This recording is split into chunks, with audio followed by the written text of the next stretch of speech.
Paalala po mga kapuso, piliin nating mabuti ang kukuning kasambahay at huwag kaagad-agad magtitiwala. Isang kasambahay ang nahuli habang pinagnanakawan ang bahay ng kanyang amo.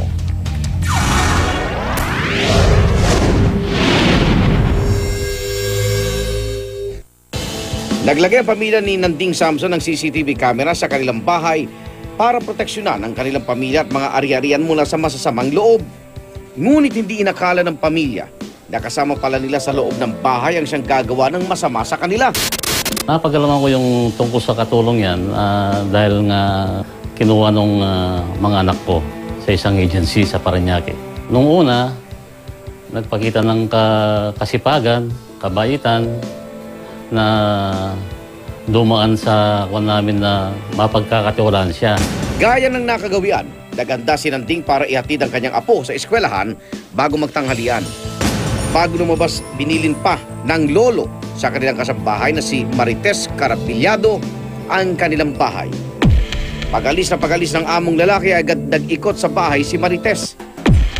Sa CCTV footage ito, mula kay Nanding, makikita na aligaga ang kasambahay sa pagsuyo sa mga kabinet at sulok-sulok ng kabahayan upang maghanap ng makukulimpat.